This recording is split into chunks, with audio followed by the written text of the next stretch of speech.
નમસ્કાર વહાલા વિદ્યાર્થી મિત્રો, સ્વાગત છે આપ સર્વ વિદ્યાર્થી મિત્રોનું તમારી પોતાની યુટ્યુબ ચેનલમાં। આજે આપણે ધોરણ 12ના અર્થશાસ્ત્ર વિષયના પાઠ નંબર 4 બેન્કિંગ અને નાણાકીય નીતિના સ્વાધ્યાયનું સંપૂર્ણ સોલ્યુશન મેળવીશું। આપણી આ ચેનલમાં ધોરણ 12 અર્થશાસ્ત્ર વિષયના બધા જ પાઠના સ્વાધ્યાયના સોલ્યુશન મૂકી દીધેલ છે, તેની લિંક ડિસ્ક્રિપ્શન બોક્સમાં આપી દીધી છે। તો વિદ્યાર્થી મિત્રો, સૌપ્રથમ જોઈશું પ્રશ્ન નંબર 1। નીચેના પ્રશ્નોના જવાબ માટે સાચો વિકલ્પ શોધો। તેમાં પહેલો સવાલ છે, સંસ્કૃત ભાષા પ્રમાણે બેંક શબ્દનો અર્થ શું થાય? તો જવાબમાં લખશો વિકલ્પ બ, મૂડીનો જથ્થો। ત્યારબાદ તેમાં બીજો સવાલ છે, ભારતમાં વેપારી બેંકમાં મોટે ભાગે કેટલા પ્રકારની થાપણો હોય છે? તો જવાબમાં આવશે વિકલ્પ ડ, 3। ત્યારબાદ તેમાં ત્રીજો સવાલ છે, ટૂંકા ગાળાનું ધિરાણ સૈદ્ધાંતિક રીતે કેટલા સમયગાળા માટેનું હોય છે? તો જવાબમાં લખશું વિકલ્પ અ, 1 વર્ષ સુધીનું। ત્યારબાદ તેમાં ચોથો સવાલ છે, મધ્યસ્થ બેંક એટલે શું? તો જવાબમાં લખશું વિકલ્પ બ, દેશની સર્વોચ્ચ બેંક। ત્યારબાદ તેમાં પાંચમો સવાલ છે, આરબીઆઈ અન્ય બેંકો પાસેથી અત્યંત ટૂંકા સમયનું ધિરાણ લે તેના દરને શું કહેવાય? તો જવાબમાં લખશું વિકલ્પ ક, રિવર્સ રેપો રેટ। ત્યારબાદ જોઈએ પ્રશ્ન નંબર 2। નીચેના પ્રશ્નોના એક વાક્યમાં જવાબ આપો। તેમાં પહેલો સવાલ છે, બેંકનો અર્થ આપો। તો જવાબમાં લખશું બેંક એટલે માંગવામાં આવે એટલા નાણાં પરત કરવાની શરતે ધિરાણ કરવાના હેતુથી બચતો એકત્રિત કરતી સંસ્થા। ત્યારબાદ તેમાં બીજો સવાલ છે, વેપારી બેંકનો અર્થ આપો। તો જવાબમાં લખશું વેપારી બેંક એટલે એવી સંસ્થા જે બેન્કિંગ અંગેના વ્યવહારો કરે। ત્યારબાદ તેમાં ત્રીજો સવાલ છે, મધ્યસ્થ બેંકનો અર્થ આપો। તો જવાબમાં લખશું આરપી કેન્ટનના મતે મધ્યસ્થ બેંક એટલે એવી સંસ્થા જેને દેશના સામાન્ય હિત માટે અર્થતંત્રમાં નાણાંના જથ્થાના વિસ્તરણ અને સંકોચનની જવાબદારી સોંપવામાં આવી હોય। ત્યારબાદ તેમાં ચોથો સવાલ છે, નાણાકીય નીતિનો અર્થ આપો। તો જવાબમાં લખશું દેશમાં આર્થિક વિકાસને ધ્યાનમાં લઈ પ્રજાનું હિત જાળવીને આર્થિક સ્થિરતા માટે સર્વોચ્ચ બેંક દ્વારા નાણાંનો પુરવઠો અંકુશિત કરવા અંગેની નીતિ એટલે નાણાકીય નીતિ। ત્યારબાદ પાંચમો સવાલ છે, નાણાકીય નીતિના પરિણાત્મક સાધનો એટલે શું? તો જવાબમાં લખશું જે સાધનો સમગ્ર અર્થતંત્ર પર એક સરખી અસર પહોંચાડે છે તે સાધનોને નાણાકીય નીતિના પરિણાત્મક સાધનો કહે છે। ત્યારબાદ તેમાં છઠ્ઠો સવાલ છે, નાણાકીય નીતિના ગુણાત્મક સાધનો એટલે શું? તો જવાબમાં લખશું જે સાધનો સમગ્ર અર્થતંત્રના બધા ક્ષેત્રોને એક સરખી અસર પહોંચાડતા નથી તે સાધનોને નાણાકીય નીતિના ગુણાત્મક સાધનો કહે છે। ત્યારબાદ જોઈએ પ્રશ્ન નંબર 3। નીચેના પ્રશ્નોના ટૂંકમાં જવાબ આપો। તેમાં પહેલો સવાલ છે, બેંક શબ્દનો ઉદ્ભવ શી રીતે થયો? તો જવાબમાં લખશું સંસ્કૃતમાં બેંકને મળતો શબ્દ ભાંડ છે, જે પરથી ભંડોળ શબ્દ બન્યો છે। અંગ્રેજીમાં બેંક શબ્દ ફ્રેન્ચ શબ્દ બેંકા અને ઇટાલિયન શબ્દ બેંકો પરથી ઉતરી આવ્યો છે। પ્રાચીન સમયમાં યુરોપના દેશોમાં શરાફો ઢળતી પાટલી એટલે કે બેન્ચ પર નાણાંના જથ્થાની ફેરબદલી કરતા, તેથી બેંક શબ્દ અંગ્રેજીમાં વપરાવામાં લાગ્યો। આ રીતે બેંક શબ્દનો ઉદ્ભવ થયો, જેણે નાણાંના ભંડોળ સાથે સંબંધ છે। ત્યારબાદ તેમાં બીજો સવાલ છે, વેપારી બેંકના ખાતાઓ વિશે જણાવો। તો જવાબ જોઈએ, વેપારી બેંકના મુખ્યત્વે 4 પ્રકારના ખાતાઓ હોય છે। પહેલું, ચાલુ ખાતાઓ। તેમાં લખશું આ પ્રકારના ખાતા ધંધા કે પેઢીના નામે ખોલવામાં આવે છે। ધંધા માટે દિવસમાં ગમે તેટલી વાર નાણાંનો ઉપાડ ચેક દ્વારા થઈ શકે છે। ચાલુ ખાતામાં રખાતા નાણાં પર વ્યાજ મળતું નથી, પરંતુ બેંક ખાતેદાર પાસેથી અમુક પ્રકારનો સર્વિસ ચાર્જ વસૂલ કરે છે। ખાતેદાર ખાતામાં જમા કરતા વધારાના નાણાં નિયમ મુજબ ધંધા માટે ઉપાડી શકે છે। ત્યારબાદ તેમાં બીજું છે, બચત ખાતાઓ એટલે કે સેવિંગ એકાઉન્ટ્સ।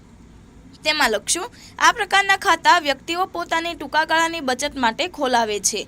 ખાતામાંની રકમ પર તેને વ્યાજ મળે છે અને જરૂર પડે તે નાણાં check, debit card, credit card, ATM card વગેરેથી ઉપાડી શકે છે। ત્યારબાદ તેમાં ત્રીજું છે, રિકરિંગ ખાતાઓ।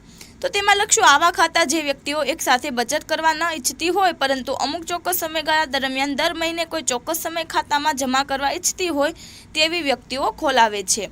આ પ્રકારના ખાતામાં વ્યક્તિની થાપણ એટલે કે રકમ વધતી જાય છે અને જમા રકમ પર તેને વ્યાજ મળતું રહે છે। ત્યારબાદ તેમાં ચોથું છે, લાંબા ગાળાના ખાતા। તો તેમાં લખશું આ પ્રકારના ખાતામાં ચોક્કસ મુદત માટે નાણાં મૂકી શકાય છે, જેની પર બેંક સૌથી વધુ વ્યાજ ચૂકવે છે। લાંબા ગાળા માટે બચત કરવા ઈચ્છતી વ્યક્તિઓ આ પ્રકારના ખાતા ખોલાવે છે, જેને ફિક્સ ડિપોઝિટ ખાતા તરીકે ઓળખવામાં આવે છે। ત્યારબાદ તેમાં ત્રીજો સવાલ છે, નાણાકીય નીતિના ગુણાત્મક સાધનો પર નોંધ લખો। તો જવાબમાં લખશું જે સાધનો સમગ્ર અર્થતંત્રના બધા ક્ષેત્રોને એકસરખી અસર પહોંચાડતા નથી તે સાધનોને નાણાકીય નીતિના ગુણાત્મક સાધનો કહે છે. કેટલાક ચોક્કસ ક્ષેત્રોના વિકાસ માટે અથવા જુદા જુદા ક્ષેત્રોને નિર્ધારિત અસર પહોંચાડવા આરબીઆઈ ગુણાત્મક સાધનોનો ઉપયોગ કરે છે. આવા ગુણાત્મક સાધનો નીચે મુજબ છે. તેમાં પહેલું છે સલામતી એટલે કે સેફટી અને સિક્યુરિટી. તેમાં લખશું વેપારી બેંકો ધિરાણ આપે ત્યારે સલામતીના હેતુથી ધિરાણ લેનાર વ્યક્તિ પાસે ઘરેના થાપણો, કાર, ઘર, જમીન જેવી મિલકતો બાંહેધરી પેટે લખાવી લે છે. જો વ્યક્તિ ધિરાણની રકમ પાછી ન ચૂકવે તો બેંક આવી મિલકતો જપ્ત કરે છે. આરબીઆઈના આદેશ મુજબ બાંહેધરી લખાવી લેવામાં આવે છે. ત્યારબાદ તેમાં બીજું છે માર્જિન. તેમાં લખશું વ્યક્તિએ માંગેલી લોનના અમુક જ ટકા કે બાંહેધરી પેટે બતાવેલ મિલકતના અમુક જ ટકા ધિરાણ વ્યક્તિને મળી શકે છે. આ ટકાવારીને ધિરાણનું માર્જિન કહે છે. આરબીઆઈએ ચૂકવેલ ધોરણ મુજબ જુદા જુદા વર્ગો માટે અલગ અલગ માર્જિન હોય છે. ત્યારબાદ તેમાં ત્રીજું છે ધિરાણની ટોચ મર્યાદા. તો તેમાં લખશું આરબીઆઈની માર્ગદર્શિકા મુજબ કોઈપણ એકમ માટે ધિરાણની મર્યાદા નક્કી કરવામાં આવે છે. ચોથું છે ભેદભાવયુક્ત વ્યાજના દર. તો તેમાં લખશું જુદા જુદા પ્રકારના ધિરાણ માટે આરબીઆઈ અલગ અલગ વ્યાજના દર સૂચવે છે જેને ભેદભાવયુક્ત વ્યાજના દર કહે છે. જેમ કે ખેતીની પ્રવૃત્તિ માટે નીચા દરે ધિરાણ આપવું અને ઘર કે કાર ખરીદવા ઊંચા દરે ધિરાણ આપવું. ત્યારબાદ તેમાં ચોથો સવાલ છે મધ્યસ્થ બેંકના કાર્યો ટૂંકમાં જણાવો. તો જવાબમાં લખશું ભારતની મધ્યસ્થ બેંક તરીકે રિઝર્વ બેંક ઓફ ઇન્ડિયા આરબીઆઈને નીચેના કાર્યો કરે છે. તેમાં લખશું મધ્યસ્થ બેંક દેશનું ચલણી નાણું બહાર પાડવાનું અત્યંત મહત્વનું કાર્ય કરે છે. અર્થતંત્ર જરૂરિયાત પ્રમાણે નાણાંના પ્રમાણમાં વખતો વખત જરૂરી ફેરફાર કરવાની જવાબદારી આરબીઆઈની છે. સરકારના એજન્ટ તરીકે આરબીઆઈ નાણાંની વહેંચણી કરવાની જવાબદારી નિભાવે છે. આરબીઆઈ સરકારની બેંક તરીકે તેમના નાણાકીય એજન્ટ અને નાણાકીય સલાહકાર તરીકે કાર્ય કરે છે. બેંકોની બેંક તરીકે આરબીઆઈ ભારતની બધી જ શેડ્યુલ્ડ બેંકોનું નિયમન કરે છે. કોઈપણ શેડ્યુલ્ડ બેંકની નાણાકીય કટોકટીના સમયે મધ્યસ્થ બેંક અંતિમ સહાયક કે સંકટ સમયની સાંકળ બની રહે છે. આરબીઆઈ વેપારી બેંકોની શાખ સર્જનની પ્રવૃત્તિ તથા નાણાંના પુરવઠાનું નિયમન કરે છે. આરબીઆઈ ભારતના વિદેશી હુંડિયામણના જથ્થાની જાળવણી કરે છે તેમજ ભારતમાં આવતી વિદેશી મૂડી કે ભારત બહાર જતી વિદેશી મૂડી પર ધ્યાન રાખે છે. આરબીઆઈના કેટલાક બિન નાણાકીય કાર્યો નીચે મુજબ છે તે જોઈએ. આરબીઆઈ ભારતના સમગ્ર મૂડી બજાર અને નાણાં બજારની કામગીરી પર દેખરેખ રાખે છે અને તેનું નિયમન કરે છે. આરબીઆઈ લોકોમાં બેન્કિંગ વ્યવહારો અંગેની જાગૃતતા લાવવા સતત પ્રયાસો કરે છે. તે માટે ગ્રામીણ બેન્કો અને સહકારી બેન્કોને પ્રોત્સાહન આપે છે.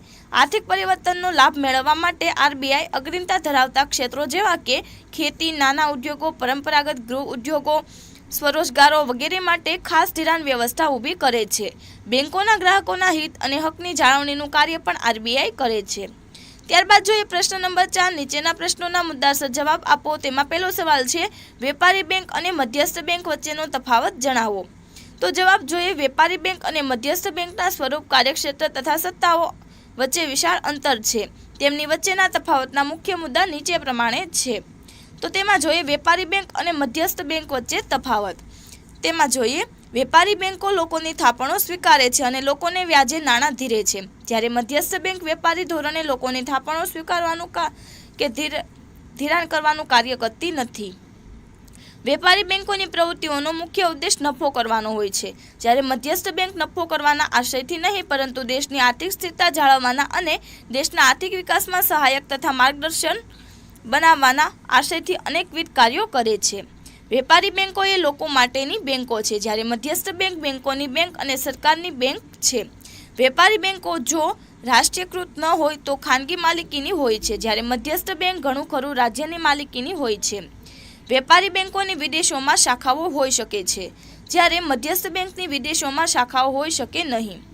વેપારી બેંકોમાં દેશમાંના નાણાંના પુરવઠા પર વેપારી બેંકો અંકુશ ધરાવતી નથી, તે ચલણી નોટો છાપી શકતી નથી, જ્યારે મધ્યસ્થ બેંક દેશનું ચલણી નાણું બહાર પાડવાનો ઇજારો ધરાવે છે અને વેપારી બેંકોની શાખ સર્જનની પ્રવૃત્તિ પર અંકુશ ધરાવે છે. આથી દેશમાંના કુલ નાણાંના પુરવઠા પર તેનો અંકુશ રહે છે. વેપારી બેંકો મધ્યસ્થ બેંકમાં ખાતા ધરાવે છે અને તેની અનુમતિ તથા આદેશો અનુસાર કાર્ય કરે છે, જ્યારે મધ્યસ્થ બેંક દેશની સર્વોચ્ચ બેંક હોય છે, તેને અન્ય કોઈ બેંકના આદેશ અનુસાર કાર્ય કરવાનું હોતું નથી. ત્યારબાદ જોઈએ તેમાં બીજો સવાલ છે વેપારી બેંકના મુખ્ય અને ગૌણ કાર્યોની યાદી આપી દરેક કાર્યને એક વાક્યમાં સમજાવો. તો જવાબ જોઈએ વેપારી બેંકના મુખ્ય કાર્યો નીચે મુજબ છે. તેમાં પહેલું છે થાપણો સ્વીકારવી. તો તેમાં લખશું પ્રજા થાપણોના સ્વરૂપે બેંકને ધિરાણ આપે છે, જેના બદલામાં બેંક વ્યાજ ચૂકવે છે. ત્યારબાદ તેમાં બીજું છે ધિરાણની સવલતો પૂરી પાડવી. તો તેમાં લખશું ધિરાણના હેતુના સંદર્ભમાં ધિરાણ ખાનગી હેતુ માટે, ખેતી કે ધંધા કે હેતુ માટે, કુદરતી આપત્તિ માટે કે કટોકટીના સમય માટે, ટૂંકા ગાળાનું, મધ્યમ ગાળાનું કે લાંબા ગાળા માટેનું હોઈ શકે. ત્યારબાદ તેમાં ત્રીજું છે ચૂકવણી અને ઉપાડની સવલત પૂરી પાડવી.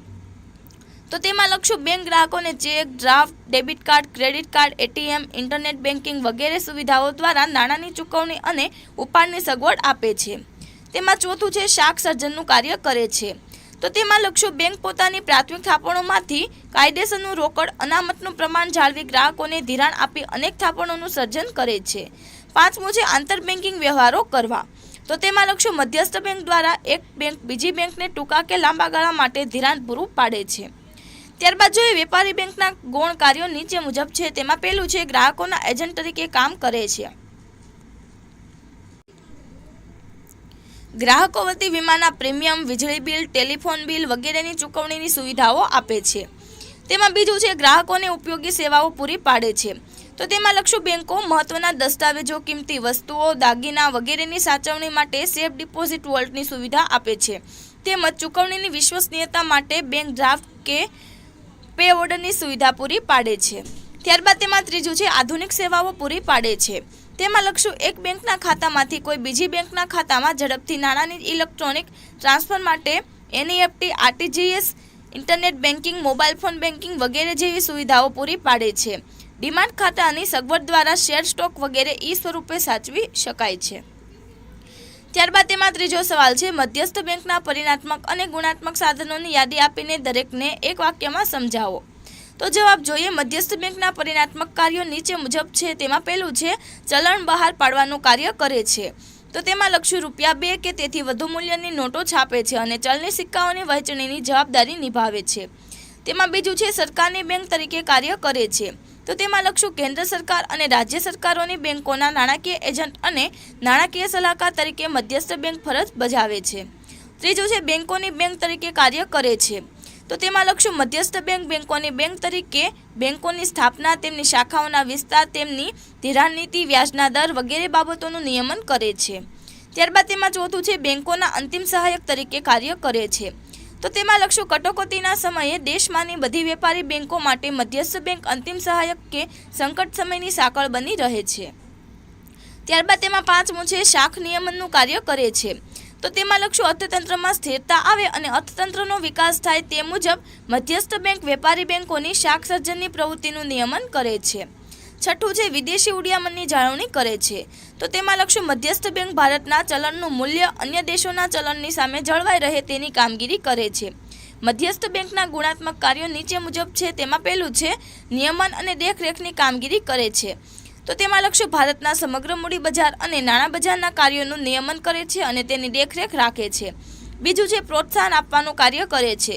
તો તેમાં લખશું મધ્યસ્થ બેંક લોકોમાં બેન્કિંગ વ્યવહારો અંગેની જાગૃતિ લાવવાના પ્રયત્નો કરે છે અને ગ્રામીણ બેંકો તેમજ સહકારી બેંકોને પ્રોત્સાહન આપે છે. તેમાં ત્રીજું છે સમાવેશી વિકાસ માટેના કાર્ય કરે છે. તો તેમાં લખશું આર્થિક પરિવર્તનોનો લાભ દેશના દરેક પ્રકારના લોકોને મળી રહે તેવા સતત પ્રયત્નો મધ્યસ્થ બેંક કરે છે. ઉપરાંત અગ્રિમતા ધરાવતા ક્ષેત્રો માટે ખાસ ધિરાણ વ્યવસ્થા ઊભી કરે છે. ત્યારબાદ તેમાં છે પ્રશ્ન નંબર 5 નીચેના પ્રશ્નોના વિસ્તારપૂર્વક જવાબ આપો. તેમાં પહેલો સવાલ છે વેપારી બેંકનો અર્થ આપી તેના કાર્યો સમજાવો. તો તેમાં સૌપ્રથમ જોઈએ વેપારી બેંકનો અર્થ. તો તેમાં લખશું 1949ના બેન્કિંગ કંપની કાયદા મુજબ વેપારી બેંક એટલે એવી સંસ્થા જે બેન્કિંગ અંગેના વ્યવહારો કરે, અર્થાત દેશમાં રોકાણ વધારવા માટે પ્રજાની થાપણો સ્વીકારે અને જ્યારે ગ્રાહકને જરૂર પડે ત્યારે પાછી મળે અને જેમાંથી ચેક, ડ્રાફ્ટ, પે ઓર્ડર વગેરે દ્વારા ઉપાડ થઈ શકે. વેપારી બેંક જે થાપણો સ્વીકારે છે તે થાપણોનું કોઈ ક્ષેત્રમાં રોકાણ કરી કે સરકારી જામીનગીરીઓની ખરીદી કરી નફો કે આવક મેળવે છે, જ્યારે જરૂરિયાતવાળા લોકોને ધિરાણ આપી વ્યાજ વસૂલ કરીને કમાણી કરે છે. આમ વેપારી બેંક ધંધાદારી સંસ્થા છે. બેંકો નાણાંની હેરફેર કરીને નફો કમાવવા માટેના ધંધો કરે છે, તેથી જ તેમને વેપારી બેંકો કહે છે. ત્યારબાદ જોઈએ વેપારી બેંકના મુખ્ય કાર્યો નીચે મુજબ છે. તેમાં પહેલું છે થાપણો સ્વીકારવી. તો તેમાં લખશું વેપારી બેંક પ્રજા પાસે રહેલી બચતોને થાપણના સ્વરૂપે સ્વીકારી સાચવે છે અને બદલામાં તેમને વ્યાજ ચૂકવે છે. ચાલુ ખાતાની થાપણોમાંથી કેટલીક વાર ઉપાડ કરવો હોય તેટલી વાર ઉપાડ થઈ શકે છે, પરંતુ આવી થાપણો પર વ્યાજ મળતું નથી. બચત ખાતાની થાપણો ટૂંકા ગાળાની બચતો છે, જેમાંથી જ્યારે જરૂર પડે ત્યારે ચેક દ્વારા કે ડેબિટ કાર્ડ, ક્રેડિટ કાર્ડ વગેરે દ્વારા ઉપાડ કરી શકાય છે. આવી થાપણો પર વેપારી બેંક વ્યાજ ચૂકવે છે. રિકરિંગ ખાતાની થાપણોમાં વ્યક્તિઓ અમુક સમયગાળા દરમિયાન કોઈ ચોક્કસ રકમ ખાતામાં જમા કરાવતી રહે છે. આમ વ્યક્તિની થાપણ વધતી જાય છે, જેના પર તેને વ્યાજ મળતું રહે છે. લાંબા ગાળાની થાપણો ચોક્કસ મુદત માટેની હોય છે, જેની પર વેપારી બેંક સૌથી વધુ વ્યાજ ચૂકવે છે. ત્યારબાદ તેમાં બીજું છે ધિરાણની સવલતો પૂરી પાડવી. તો તેમાં લખશું અર્થતંત્રમાં જુદા જુદા વર્ગના લોકોને ધંધા કે અન્ય કારણોસર નાણાંની જરૂર પડે ત્યારે બેંક વ્યાજ વસૂલીને વિવિધ પ્રકારનું ધિરાણ આપે છે. આવું ધિરાણ ટૂંકા ગાળાનું એટલે કે 1 વર્ષ સુધીનું, મધ્યમ ગાળાનું એટલે કે 1 વર્ષથી વધુ અને 5 થી 7 વર્ષ સુધીનું કે લાંબા ગાળાનું એટલે કે 5 થી 15 વર્ષ સુધીનું હોઈ શકે. ઉપરાંત ખાનગી હેતુ માટે, ખેતી માટે, ધંધાકીય હેતુ માટે, કુદરતી આપત્તિ અને કપરા સમય માટે ધિરાણની સવલતો આપે છે, જે માટે વ્યાજના દર જુદા જુદા હોય છે. ત્રીજું છે નાણાંની ચૂકવણી અને ઉપાડની સવલતો પૂરી પાડે છે. તો તેમાં લખશું check, debit card, credit card, ATM, internet banking વગેરે સુવિધાઓ દ્વારા વેપારી બેંક ગ્રાહકોને સરળતાથી નાણાંની ચૂકવણી કરવાની અને નાણાં ઉપાડની સવલતો આપે છે. ત્યારબાદ તેમાં ચોથું છે શાખ સર્જનનું કાર્ય કરે છે. તો તેમાં લખશું વેપારી બેંકનું મહત્વનું કાર્ય શાખ સર્જનનું છે. શાખ સર્જન દ્વારા બેંક પોતાની પાસેની થાપણોમાંથી નવા નાણાંનું સર્જન કરી નાણાંનો પુરવઠો વધારે છે. વ્યક્તિઓ, કુટુંબો કે પેઢીઓ દ્વારા બેંકમાં થાપણ રૂપે મુકાયેલા નાણાંને પ્રાથમિક થાપણો કહે છે. બેંક પોતાની પ્રાથમિક થાપણમાંથી ધિરાણનો ચેક આપે ત્યારે ધિરાણ લેનાર વ્યક્તિ બેંકના ખાતામાં અન્ય બેંકના પોતાના ખાતામાં તે ચેક જમા કરાવે છે. ચેક જમા થતાં તેના ખાતામાં તેટલી રકમની દ્વિતીય થાપણ જમા થાય છે. આ થાપણમાંથી ત્રીજી વ્યક્તિને ધિરાણ મળે અને નવી જમા રકમ નોંધાય છે. આમ એક થાપણમાંથી અનેક થાપણો સર્જાય છે. શાખ સર્જનનો આધાર બેંકમાં કેટલા પ્રમાણમાં રોકડ અનામત જાળવવાની છે તેની ઉપર છે. જો પ્રાથમિક થાપણ ₹10,000 હોય અને રોકડ અનામતનું પ્રમાણ 20% હોય તો 10,000 ગુણ્યા 1/20 બરાબર ₹50,000 જેટલા નાણાંનું શાખ સર્જન કરી શકે છે. અર્થાત બેંક ₹10,000ના નાણાંના જથ્થામાંથી ₹50,000ના નાણાંનો પુરવઠો ઊભો કરશે અને ₹50,000 - 10,000 બરાબર 40,000 જેટલા નવા નાણાંનું સર્જન થશે. જમા રકમ કરતાં વધુ ઉપાડ અર્થાત અતિરિક્ત ઉપાડ દ્વારા પણ શાખ સર્જન થાય છે. તેમાં પાંચમું છે આંતર બેન્કિંગ વ્યવહારો કરવા. તો તેમાં લખશું મધ્યસ્થ બેંક દ્વારા એક બેંક બીજી બેંકને ટૂંકા કે લાંબા ગાળા માટે જે ધિરાણ આપે છે તે કોલ મની કહેવાય છે. આવા ધિરાણ પર લેવાતા વ્યાજનો દર કોલ મની રેટ કહેવાય છે. વેપારી બેંકના ગૌણ કાર્યો નીચે મુજબ છે. તેમાં પહેલું છે ગ્રાહકના એજન્ટ તરીકે કાર્ય કરે છે. તો તેમાં લખશું વીમાના પ્રીમિયમ, કરવેરાના ચલણ, વીજળીના બિલ, ટેલિફોન બિલ વગેરેની ચૂકવણી ગ્રાહક વતી બેંક કરે છે. બીજું છે ગ્રાહકોને ઉપયોગી સેવાઓ પૂરી પાડવી. તો તેમાં લખશું મહત્વના દસ્તાવેજ, કિંમતી વસ્તુઓ, દાગીના વગેરેની સાચવણી માટે બેંક સેફ ડિપોઝિટ વોલ્ટની સુવિધા ભાડું વસૂલ કરીને પોતાના ગ્રાહકોને પૂરી પાડે છે. કેટલીક આર્થિક પ્રવૃત્તિઓ માટે પોતાના ગ્રાહક માટે બેંક બાંયધરી પણ આપે છે. નાણાંની ચૂકવણી વિશ્વસનીય બને તે માટે બેંક ડ્રાફ્ટ અથવા પે ઓર્ડરની સુવિધા પણ બેંક પૂરી પાડે છે. ત્રીજું છે ગ્રાહકોને આધુનિક સેવાઓ પૂરી પાડે છે. તો તેમાં લખશું એક બેંકના ખાતામાંથી બીજી બેંકના ગ્રાહકના ખાતામાં ઝડપથી મિનિટોમાં નાણાંની ઇલેક્ટ્રોનિક હેરફેર માટે નેફ્ટ અને આરટીજીએસ જેવી સેવાઓ ઉપલબ્ધ કરાઈ છે. ઇન્ટરનેટ બેન્કિંગ તેમજ મોબાઈલ ફોન બેન્કિંગ જેવી સુવિધાઓ દ્વારા ગ્રાહક પોતાના ખાતાની બધી વિગતો પોતાના કમ્પ્યુટર કે મોબાઈલ ફોન પર મેળવી શકે છે. ડિમાન્ડ ખાતા દ્વારા ગ્રાહકો પોતાના શેર, સ્ટોક વગેરેને ઈ સ્વરૂપે સાચવી શકે છે. ત્યારબાદ તેમાં બીજો સવાલ છે મધ્યસ્થ બેંકનો અર્થ આપે તેના કાર્યો સમજાવો. તો જવાબ જોઈએ. તેમાં સૌપ્રથમ છે મધ્યસ્થ બેંકનો અર્થ. તો તેમાં લખશું આરપી કેન્ટના મતે મધ્યસ્થ બેંક એટલે એવી સંસ્થા જેને દેશના પ્રજાના સામાન્ય હિત માટે અર્થતંત્રમાં નાણાંના જથ્થાના વિસ્તરણ અને સંકોચનની જવાબદારી સોંપવામાં આવી હોય. મધ્યસ્થ બેંક એ દેશની સર્વોચ્ચ બેંક છે, જેનું મુખ્ય કાર્ય નાણાં બજાર અને બેન્કિંગ ક્ષેત્રને મદદ કરવાનું, તેનું નિયંત્રણ કરવાનું અને તેને પ્રોત્સાહન આપવાનું છે, તેમજ દેશના આર્થિક હિત માટે નાણાકીય સ્થિરતા જાળવવાનું છે. મધ્યસ્થ બેંક સમગ્ર અર્થતંત્રમાં નાણાંની હેરફેરને નિયંત્રિત કરવા નાણાકીય નીતિ ઘડે છે અને સરકારને નાણાકીય સલાહ સૂચનો આપે છે. ભારતમાં મધ્યસ્થ બેંક રિઝર્વ બેંક ઓફ ઇન્ડિયાના નામથી ઓળખાય છે, જેની સ્થાપના 1 એપ્રિલ 1935માં ₹5 કરોડના ખાનગી મૂડીરોકાણથી થઈ હતી. 1 જાન્યુઆરી 1949માં આરબીઆઈનું રાષ્ટ્રીયકરણ કરવામાં આવ્યું. મધ્યસ્થ બેંકના કાર્યો નીચે મુજબ છે. તેમાં પહેલું છે ચલણી નાણાંનું સર્જન. તેમાં લક્ષ્ય મધ્યસ્થ બેંક દેશનું ચલણી નાણું બહાર પાડવાનું અત્યંત મહત્વનું કાર્ય કરે છે. અર્થતંત્રની જરૂરિયાત પ્રમાણે નાણાંના પ્રમાણમાં વખત આવશ્યક ફેરફારો કરવાની જવાબદારી તેને શિરે રહે છે. ચલણી નાણાંના પ્રમાણનું યોગ્ય રીતે વિસ્તરણ કે સંકોચન કરીને મધ્યસ્થ બેંક દેશના અર્થતંત્ર પર નિયામક અંકુશ રાખવાનો પ્રયાસ કરે છે, જેથી ચલણી નોટો પ્રત્યે લોકોનો વિશ્વાસ ટકી રહે. ₹2 કે તેથી વધુ મૂલ્યની ચલણી નોટો બહાર પાડવાની સત્તા મધ્યસ્થ બેંક જ ધરાવે છે. ઉપરાંત સરકારના એજન્ટ તરીકે ચલણી સિક્કાઓની વહેંચણી કરવાની જવાબદારી મધ્યસ્થ બેંકની છે. બીજું છે સરકારની બેંક તરીકેનું કાર્ય. તેમાં લક્ષ્ય મધ્યસ્થ બેંક સરકારની બેંક તરીકે નીચેના કાર્યો કરે છે.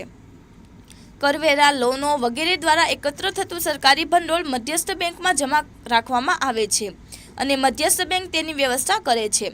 મધ્યસ્થ બેંક સરકાર વતી ભરણા સ્વીકારે છે અને નાણાકીય ચૂકવણીઓ કરે છે. કરવેરાની વસૂલાત થાય, જાહેર લોનના ભરણા ચૂકવાય વગેરે સમય દરમિયાન ટૂંકા ગાળા માટે સરકારને ધિરાણની જરૂર પડે તો તે મધ્યસ્થ બેંક પૂરું પાડે છે. દેવાની પતાવત અંગેનો બધો વહીવટ મધ્યસ્થ બેંક કરે છે.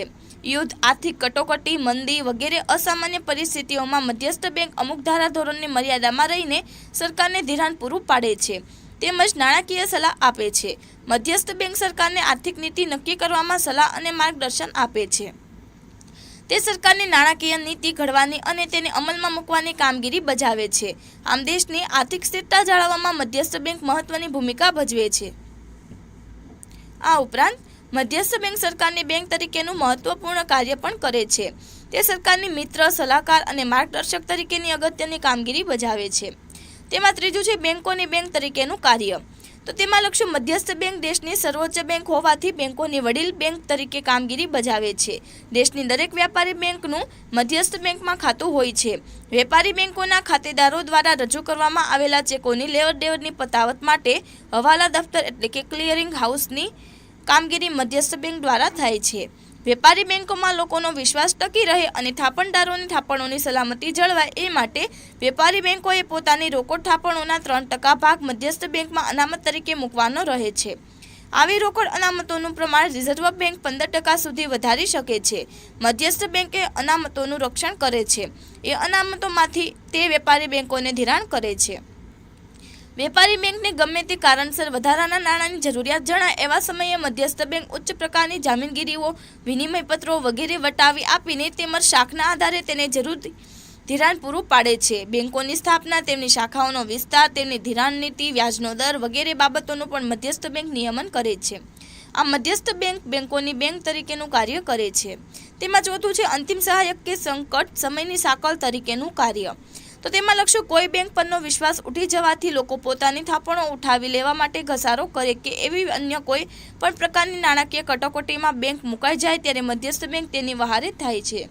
કટોકટીમાં સપડાયેલી બેંક પાસેના વેપારપત્રો, ટૂંકા ગાળાના અન્ય ધિરાણપત્રો, સરકારી જામીનગીરીઓ વગેરે ખરીદી લઈને તેમજ જરૂર પડીએ એ ઉપરાંતની નાણાકીય સહાય કરીને પણ મધ્યસ્થ બેંક તેની રોકડ પુરાંતોમાં તાત્કાલિક વધારો કરી આપે છે અને લોકોનો એ બેંકોમાં નો વિશ્વાસ પુનઃસ્થાપિત કરે છે.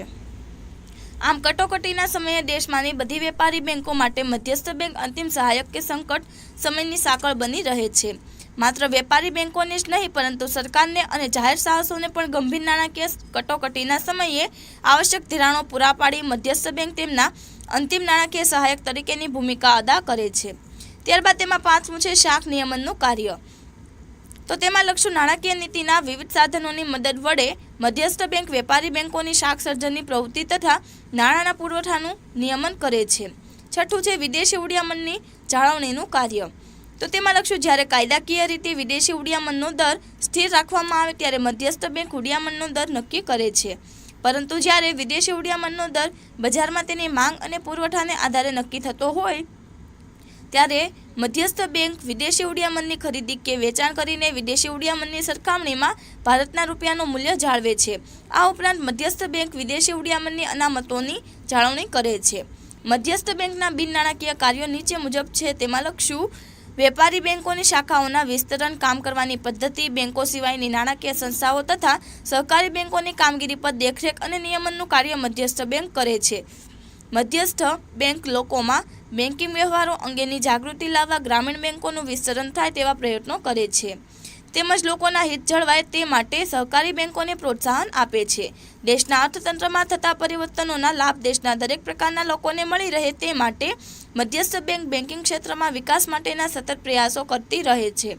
અગ્રિમતા ધરાવતા ક્ષેત્રો જેવા કે ખેતી, નાના ઉદ્યોગો, સ્વરોજગારી, પરંપરાગત ગૃહ ઉદ્યોગો વગેરે માટે મધ્યસ્થ બેંક ખાસ ધિરાણની વ્યવસ્થા ઊભી કરે છે. આમ મધ્યસ્થ બેંક લોકોમાં બેન્કિંગ અને નાણાં વ્યવસ્થા વિશેની જાણકારી અને જાગૃતિ વધે તે માટે પ્રચાર કરે છે તેમજ બેંકોના ગ્રાહકોના હિત અને હકની જાળવણી પણ કરે છે. ત્યારબાદ તેમાં ત્રીજો સવાલ છે, નાણાકીય નીતિના પરિણાત્મક સાધનો સવિસ્તર સમજાવો. તો જવાબમાં લખશું, અર્થતંત્રમાં નાણાંની માંગ અને નાણાંના પુરવઠાનું સંચાલન અને નિયંત્રણ કરવા અંગેની નીતિને નાણાકીય નીતિ કહે છે. તેમાં જોઈએ નાણાકીય નીતિના પરિણાત્મક સાધનો. તો તેમાં લખશું, જે સાધનો સમગ્ર અર્થતંત્ર પર એકસરખી અસર પહોંચાડે છે તે સાધનો પરિણાત્મક હોય છે. આવા સાધનો નીચે મુજબ છે. તેમાં પહેલું છે બેંક રેટ. તો તેમાં લખશું, જ્યારે વેપારી બેંકોમાં નાણાંની અછત હોય ત્યારે આરબીઆઈ વેપારી બેંકોને લાંબા ગાળાનું ધિરાણ જે વ્યાજના દરે આપે તેને બેંક રેટ કહે છે. જ્યારે આરબીઆઈ બેંકના રેટ વધારે ત્યારે વેપારી બેંકો તેના ગ્રાહકોને ઊંચા વ્યાજના દરે ધિરાણ આપે છે. પરિણામે ગ્રાહકો ઓછું ધિરાણ લે છે અને અર્થતંત્રમાં નાણાંનો પુરવઠો ઘટે છે. આરબીઆઈ બેંક રેટ વધારી નાણાંનો પુરવઠો ઘટાડી છે, તેથી અર્થતંત્રમાં ફુગાવો ઓછો થાય છે. આમ ફુગાવો હોય ત્યારે આરબીઆઈ બેંક રેટ વધારે છે. જ્યારે અર્થતંત્રમાં મંદી હોય ત્યારે આરબીઆઈ બેંક રેટમાં ઘટાડો કરે છે, જેથી નાણાંનો પુરવઠો વધે છે. નાણાંની માંગ કરતાં નાણાંનો પુરવઠો વધુ હોય ત્યારે ફુગાવો સર્જાય છે. જ્યારે નાણાંની માંગ કરતાં નાણાંનો પુરવઠો ઓછો હોય ત્યારે અર્થતંત્રમાં મંદી સર્જાય છે. બેંક રેટ ખૂબ નીચો રાખવાની નીતિને સસ્તા નાણાંની નીતિ કહેવાય છે અને બેંક રેટ ખૂબ ઊંચો રાખવાની નીતિને મોંઘા નાણાંની નીતિ કહેવાય છે. બેંક રેટ લાંબા ગાળાનો રેટ છે જે ટૂંકા ગાળામાં બદલાતો નથી, તેથી તે આકારો રેટ કહેવાય છે. તેમાં બીજું છે રેપો રેટ. તો તેમાં લખશું, રેપો રેટ નાણાંના ટૂંકા ગાળાના નિયંત્રણ માટે સરળ છે. જ્યારે વેપારી બેંકોને ટૂંકા ગાળા માટે નાણાંની જરૂર પડે છે ત્યારે આરબીઆઈ જે વ્યાજના દરે વેપારી બેંકોને ધિરાણ આપે તે દરને રેપો રેટ કહેવાય છે. બીજા શબ્દોમાં વટાવના જે દરે વેપારી બેંકો પોતાની પાસે રહેલી જામીનગીરીઓ આરબીઆઈને વેચે છે તે દર એટલે રેપો રેટ. રેપો રેટ વધે તો વેપારી બેંકો આરબીઆઈ પાસેથી ઓછું ધિરાણ લે અને ગ્રાહકોને ઊંચા દરે ધિરાણ આપે. પરિણામે ગ્રાહકો ઓછું ધિરાણ લે અને નાણાંનો પુરવઠો ઘટે છે. આમ ફુગાવાના સમયે આરબીઆઈ રેપો રેટ વધારે છે, જ્યારે મંદીના સમયે આરબીઆઈ રેપો રેટ ઘટાડે છે. ત્રીજું છે રિવર્સ રેપો રેટ. તો તેમાં લખશું, ટૂંકા ગાળા માટે આરબીઆઈ જે વ્યાજના દરે વેપારી બેંકો પાસે ધિરાણ લે છે તે દરને રિવર્સ રેપો રેટ કહેવાય છે. બીજા શબ્દોમાં વટાવના જે દરે આરબીઆઈ સરકારી જામીનગીરીઓ વેપારી બેંકોને ટૂંકા ગાળા માટે વેચે છે તે દર એટલે reverse repo rate. Reverse repo rate વધે તો વેપારી બેંકો આરબીઆઈને વધુ ધિરાણ કરે અને સામાન્ય પ્રજાને ઓછું ધિરાણ આપી શકે, તેથી બજારમાં નાણાંનો પુરવઠો ઘટે છે. આમ ફુગાવાના સમયમાં આરબીઆઈ રિવર્સ રેપો રેટ વધારે છે અને મંદીના સમયમાં આરબીઆઈ રિવર્સ રેપો રેટ ઘટાડે છે. ચોથું છે કપરા સમયમાં સ્થિરતા લાવવાની જોગવાઈ. તો તેમાં લખશું, આ એક વિશિષ્ટ જોગવાઈ છે જેમાં કપરા સંજોગોમાં અને નાણાંની અછતના સમયે વેપારી બેંકો આરબીઆઈ પાસે સરકારી જામીનગીરીઓ મૂકીને નિર્ધારિત વ્યાજના દરે ધિરાણ લે છે. આ દર રેપો રેટ કરતાં વધુ હોય છે. 2016માં આ રેટ 7%નો હતો. ત્યારબાદ તેમાં પાંચમું છે રોકડ અનામતનું પ્રમાણ. તો તેમાં લખશું, આરબીઆઈના 1934ના કાયદા મુજબ દરેક વેપારી બેંકોએ પોતાના થાપણોના જેટલા ટકા રકમ રોકડા સ્વરૂપે આરબીઆઈ પાસે અનામત તરીકે રાખવાની હોય તે ટકાવારી પ્રમાણને રોકડ અનામત પ્રમાણ કહેવાય છે. 1962 પછી કુલ થાપણોના 3%થી 15% વચ્ચે સીઆરઆર રાખવાનું નક્કી થયેલ, જે જરૂરિયાત પ્રમાણે બદલાય છે. સીઆરઆરનો હેતુ બેન્કિંગ વ્યવસ્થા પાસે પૂરતા પ્રમાણમાં રોકડા નાણાં રહે તે માટેનો છે. આ સાધનનો ઉપયોગ ફુગાવાના નિયંત્રણ માટે કરવામાં આવે છે. સીઆરઆર વધે તો બેંકો પાસે શાક સર્જન માટે ઓછું નાણું રહે અને પ્રજાને ઓછું ધિરાણ આપે, તેથી નાણાંનો પુરવઠો ઘટતા ફુગાવો ઘટે છે. છઠ્ઠું છે કાયદાકીય પ્રવાહિતાનું પ્રમાણ. તો તેમાં લખશું, બેન્કિંગ રેગ્યુલેશન એક્ટ મુજબ દરેક વેપારી બેંક CRR ઉપરાંત પોતાની થાપણોના 25% જેટલું મૂલ્ય રોકડ, સોનું, સરકારી જામીનગીરીઓ વગેરે સ્વરૂપે અલગ રીતે રાખવું જરૂરી છે. આ પ્રમાણને કાયદા માન્ય પ્રવાહિતાનું પ્રમાણ કહે છે. SLRનો હેતુ ધિરાણની તરલતા જાળવવાનો છે.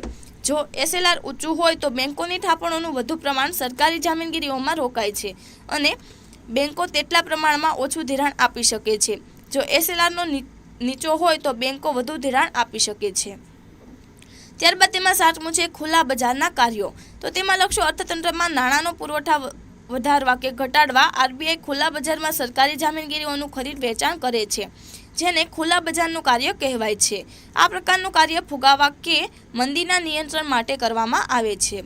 8મું છે સ્ટરીલાઇઝેશનની નીતિ. તો તેમાં લખશો અર્થતંત્રમાં હુંડિયામણની સમતુલા જાળવવાની નીતિને સ્ટરીલાઇઝેશનની નીતિ કહે છે. આ નીતિનો ઉપયોગ જ્યારે દેશમાં વધુ પ્રમાણમાં વિદેશી હુંડિયામણ આવે કે દેશની બહાર જાય ત્યારે તે પરિસ્થિતિના નિયંત્રણ માટે કરવામાં આવે છે. આ માટે RBI હુંડિયામણની પુરાંત કે ખોટના પ્રમાણમાં સરકારી જામીનગીરીઓ ખુલ્લા બજારમાંથી ખરીદી કે વેચીને હુંડિયામણ ખાતામાં સમતુલા જાળવે છે. તો વિદ્યાર્થી મિત્રો, તમે આ સોલ્યુશન જોયું, સાંભળ્યું અને સમજ્યા તે બદલ આપનો ખૂબ ખૂબ આભાર. તેમજ આ વિડીયોની લિંક તમે તમારા મિત્રો અને દોસ્તોને જરૂરથી શેર કરજો.